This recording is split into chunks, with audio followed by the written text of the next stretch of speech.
Hello, friends, and welcome to your Daily Detroit. It is Friday, May 5th, 2023, and today, just outside of the Spirit Plaza in beautiful downtown Detroit, we have a troika, a threesome of wonderful, wonderful Daily Detroit contributors. Of course, Devin O'Reilly with us every Friday. How are you, sir? Hey there, Jared. I think I like troika better than threesome for this situation. I was going to say, do you even hear yourself? And that is the voice of Randy Walker. How are you? Glad to be here with you guys. Yeah. This is going to be a lot of fun. Today's episode, we've got a ton of topics to cover, a little bit of cleanup from last week, a little bit of things looking forward. I mean, where do we start? I think we start with what we've been drinking and where we've been. Well, I'll kick things off because I made you share in my misery here a little bit. Friends, it's not that we always, let's just be honest, that not every drink that comes across our table is one that is notable. Or this might be notable for other reasons. Notable. Oh, it's notable. So I got my hands on the Soft Parade Ironfish Distillery mashup, which in theory sounds great. I love Ironfish. Their products are great. Love their whiskey. They do a lot of good aging. I love Soft Parade, and it is the season for Soft Parade. So two separate things that are very good. But put together, they created this Soft Parade vodka that has the color of Soft Parade. And I thought it was going to be a nice mellow flavor. It is not. It is quite harsh. And I brought it to give you guys a little taste so you could taste it yourselves. And so I'll leave it to you to say what you thought of it. I drink a lot of spirits, a lot of weird liqueurs, and I haven't coughed from any of them in quite some time. And the moment this touched the back of my throat, I was coughing up a storm. Can confirm, Randy coughed. Yeah. For me, the disappointment is large because I look at these two things and I'm like, I should really love this. But the execution, I don't think was there. It's something where I like Soft Parade. I like a good booze. I feel like if you balance them well, but I don't know what wrong with this one. Because I was just like, why did you do this to me, Devin? I'm sorry. We're going to have to blame Shorts Brewery and Ironfish. Hopefully they don't hold it against us because, again, I love your products. But this one, it's I don't know. It almost gives it a cheap flavor. And we were talking, it's almost like basically like if you're thinking back to your younger days when you were just trying to drink whatever and you threw some like cranberry or whatever Snapple juice in with some vodka in a 7-Eleven cup and drank it. Well, that'd be better because at least you could mask the flavor a little more with more berry. But it just the vodka hits you, that like burn hits you, and it's. Well, let's talk about these like collaborations a little bit because I think sometimes they win and sometimes they don't. Like I don't know if everything needs to be a liquor. I would totally agree with you, Jared. This is another miss on the vodka. Maybe try some other spirits because this reminds me of the Punchki vodka that is also an abomination. Also a miss. I think vodka is not a good spirit for this mashup. But it's inexpensive to make something happen. It is. It takes on the flavor of whatever you put in it. It just gives you that burn, but like no flavor. I don't know. What would you mix with this to save it? A trash can. I was gonna try and salvage this and say I think that maybe you mix it with a little bit more berry flavor to pull up the berry flavor more, and then throw some citrus in there, like lemonade. Like you can't be delicate with this one. You just like hit it with some lemonade, hit it with some berry juice, and maybe that'll save it. Here's my thought. Remember the Faygo firework? Awful. But this might give it the sweetness or something it might need. Like just throw two strong things in there and see what happens. And then go sleep somewhere because you shouldn't be out in public after downing Faygo firework mixed with this. No, absolutely not. Well, sorry for that one, but it's interesting to me because I think it's important to also talk sometimes about the ones that are a little bit amiss because people ask for a lot of money for these things. Yeah, sorry to be the bearer of bad news on this. I mean, it was about $30 at Westbourne, but you know what? I'm just going to load up on Soft Parade and drink that instead. Why don't one of you distilleries try collaborating and use a rum as your base spirit? Let's see how that goes. Right, a rum or like something other than vodka. I'm definitely for that. I'm not against the rum idea. Whiskey, you got to be careful what you throw in there. You need it to kind of match the flavor, I think, because whiskey has that type of flavor. Rum is pretty, especially with fruits and citrus, rum works perfectly for a matchup. Well, and that's sometimes, as we found out when we did our canned cocktail tasting, that sometimes is kind of the issue with canned cocktails. Sometimes if you don't dial it in exactly right, like there were some definite wins, but there were also some big misses if you scroll back to that episode. Anyway, Randy, you're the one who has been out and about quite a bit in the last couple of weeks. Where have you been? I have been to two places I want to talk about. I've been to BESA and I've been to Owl. I haven't been to Owl in a minute. I hadn't either, and so it was a great reminder of just how good it is. And they're open late again, so if you need some post-bar munchies, definitely check out Owl on Woodward in Royal Oak. So for the uninitiated, what is Owl? Owl is a little diner with kind of a Mexican slant to their menu. They have burgers and fries, but then you can get pepper cheese sauce, or you can get chorizo, or you can get a 2-layer nacho. I got cilantro potatoes that are topped with some queso fresco. I got chilaquiles, and I got some wings, and the wings are fantastic. I got the dry rub wings. They use a Cajun seasoning on the dry rub. They also offer their wings in a matcha flavor, a salsa matcha, which is kind of a savory, it's got some ancho chilies and some ground up nuts in it. It's not spicy, it's just very savory. But a secret is never order the matcha wings if you're eating in, because each of the little stations has a little tin of the salsa matcha available for you to apply your own. So get the dry rub and then add your own salsa matcha on top. Ooh, insider tips. I appreciate this. And then BESA, that's been around for a minute. How's it doing? It was great. I've been there once before for drinks. The service was fantastic, but this time I actually ate as well. And we shared an assortment of small plates that I enjoyed all of them. I think the surprising thing was the fanciest village salad I've ever had. I was surprised to see village salad on the menu, and then when it came out, they had actually stacked the cucumbers up. And if you're not familiar, village salad or oryatiki is a Greek salad. It's the chopped bell peppers, cucumbers, tomatoes, olives, feta cheese, drizzled with olive oil, vinegar. That's just a couple of blocks from where we're recording right now, right? It is. Yeah, it's right downtown. So I got to ask, so you went for dinner, Randy? I did. How was the crowd? It was fairly empty in there, but it was midweek, so I like BESA a lot. I mean, I'll support that decision to go there. I think they have really good food. I haven't done a dinner there in a long time, but I will give them a plug for their happy hour. They open at 4, which you know I like, and they have a happy hour menu where I think it's half-price drinks and pretty inexpensive beer and wine. So great happy hour as well. So the talk of the town and speculation as far as things to do, obviously the NFL draft just happened. And no, we don't have Fletcher for this episode because this is really more of a development thing. And I'll ask him about his thoughts on it too. But there's a lot of speculation around where the NFL draft's going to be. Now that the draft's happened, the clock has started in Detroit, right near Campus Martius. You have that wheel, that gear, if you will, that's doing the countdown. And there's a lot of speculation on where this thing is going to go. I've seen multiple media reports say, oh, the train station, oh, Campus Martius, oh, this, oh, that. Let's go around the table. I personally think I'm going to lean towards Campus Martius just because of the space. I'm going to endorse you, Jer, and a strong endorsement is going in Campus Martius. I'm not saying I know anything special necessarily, but I know what they're trying to do with this. Campus Martius is the center of our city. It's close to all the restaurants, all the hotels, all the reason we're doing this to kind of spur local business. And the only concern that I've heard for people with Campus Martius is they don't think we can fit everyone. Well, think about Campus Martius expanded. You're also going to fill Cadillac Square, which is a lot of space. You can go up Woodward, and you could block off Woodward at Clifford Street and fill people up there. Have you seen the old photos of Detroit back in the day for like when they used to do a live scoreboard in Campus Martius for the Tigers, like for the World Series? And it would just be packed with people everywhere. People don't realize just how much like capacity this area has. You can expand it, and people are just thinking of like Campus Martius as it's bordered, but you can really expand it up the arteries a bit, a block or so, and really pack more people in there, which I think they'll end up. I mean, basically downtown will be undrivable. I think we'll just close off downtown to traffic essentially during the draft. But they want that shot. Think about like those of us who were watching the draft in Kansas City this year.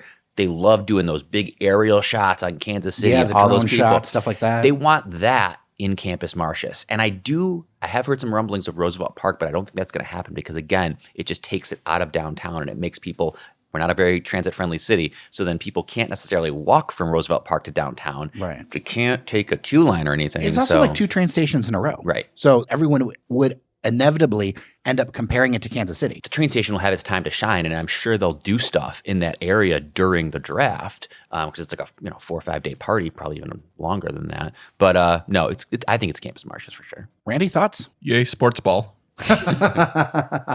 It should be fun to have so many people in town, though. Oh, yeah. Good turnout. Great party.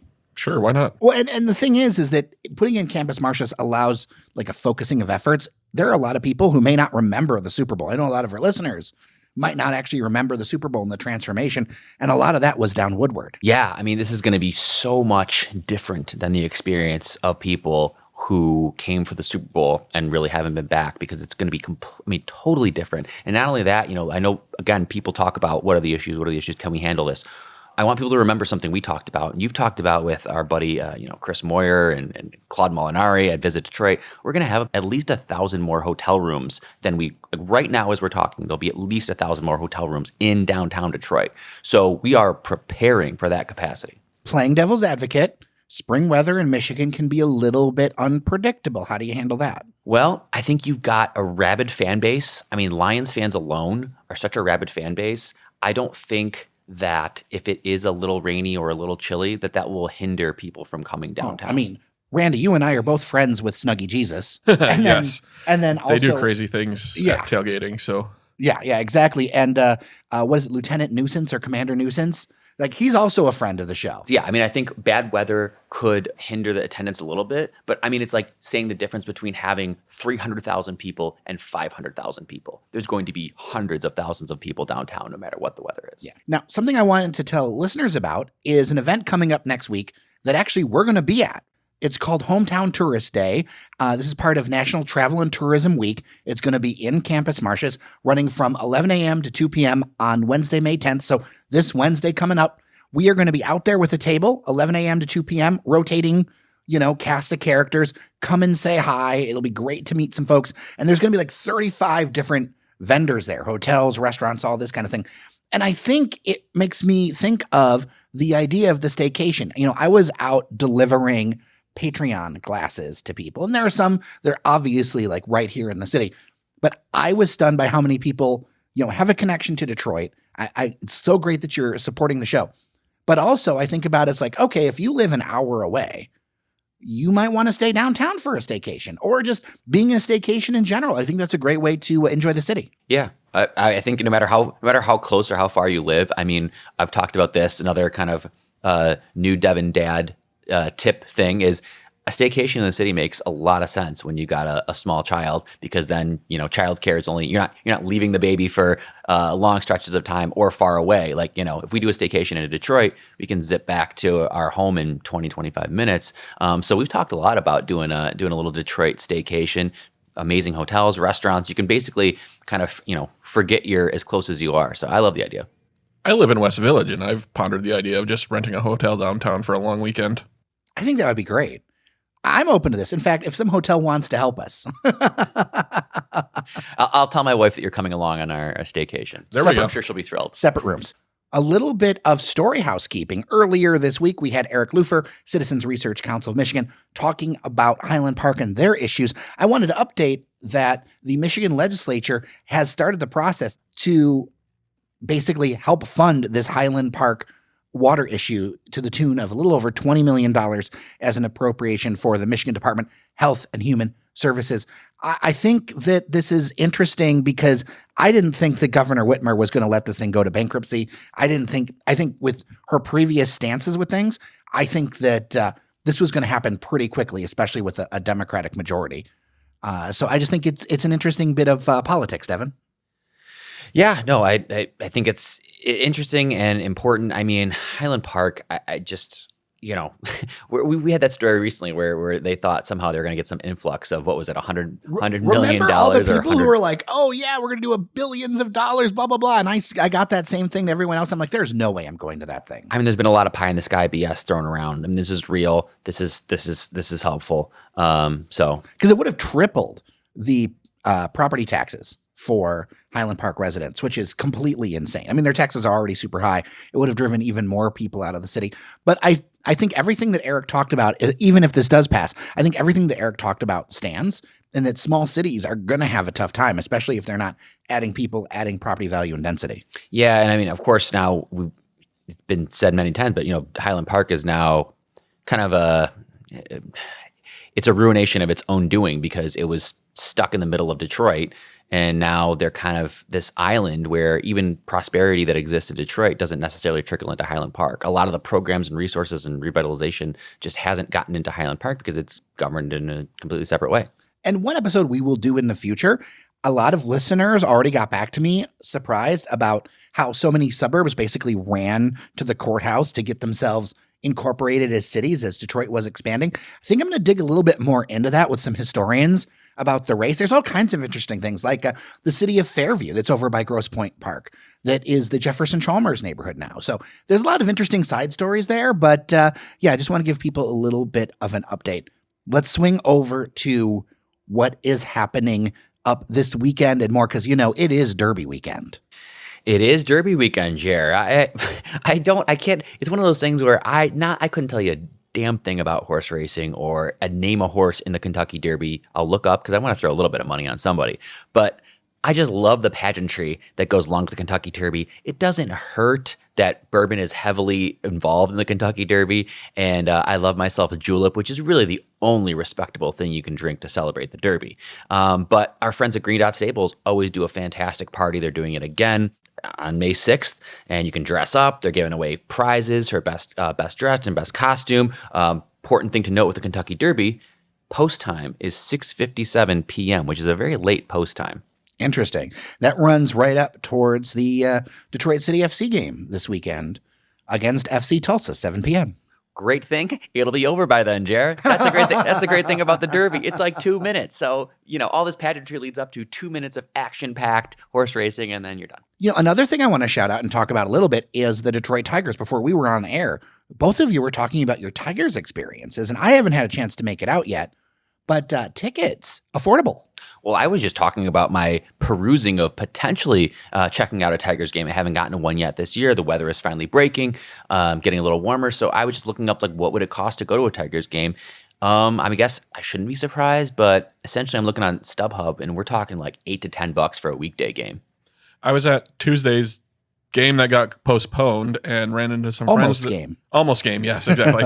Ran into some friends there who said they got tickets for $2 a piece. They said they paid more in fees than actual ticket prices.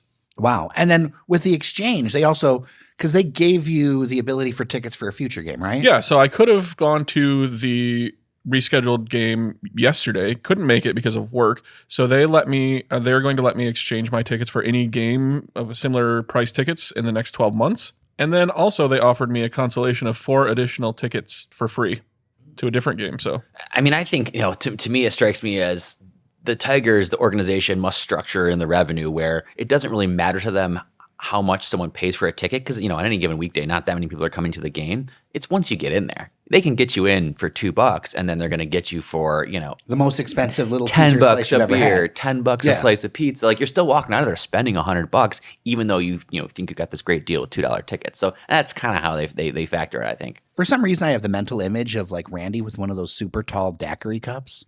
I have imbibed those before. Why not? They're rum. I mean, most of them are rum, so I think Randy would enjoy them. Even with the postponed game, they got me and my friend for 4 drinks. So, couple more things to go. Your turn, Randy. This Monday, the 8th, at Eastern Palace Club on John R. and Hazel Park is their Margarita Monday. It is also their seasonal style swap. So if you have clothes you want to get rid of or exchange with somebody else for the end of the season, bring your clean, gently used clothes, bring shoes, bring accessories, and it's a swap meet. Swap clothes with somebody else. They got something you like. You got something you want to get rid of. Take it. And then anything that gets left behind is going to be donated. So if you're just looking to get rid of clothes, you could probably do that too. I feel like this could be a lot more fun than, say, just doing the drop off at the place or, there's big old bins or whatever. Exactly. Yeah. I mean, great chance to get something that somebody is tired of but is in perfectly good shape that you might want. And it runs from 5 until 9 Monday night. Oh, nice. That's a different way to spend a Monday night. I will add to the pile finally that the Monroe Street Midway is coming back for its final summer season, which is a little bit of a hint of things to come. When they say final summer season in that location is what they're officially doing. That will be on Thursday, May 18th. They're going to have the roller rink, a sports zone with a couple of half courts and a full court. There's just a lot of like playground attractions. So it's a great way to kind of activate that Monroe Street block that's right at that corner by Campus Martius before they actually build a thing. Because we've had so many things like rendered and whatever of building a thing. At least they're using it, not just letting it be a vacant parking lot in the in-between time. So I appreciate that creativity.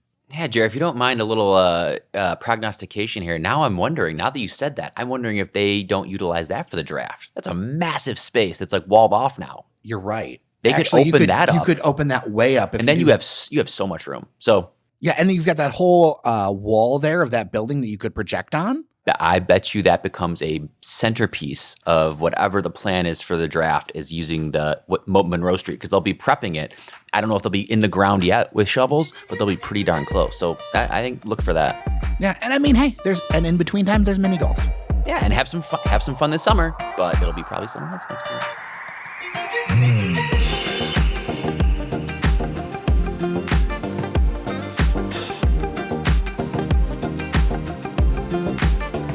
As always, if you've got feedback, dailydetroit@gmail.com. Thank you to our members, patreon.com/dailydetroit, for helping this show keep going. Another newsletter is coming in your inbox very soon.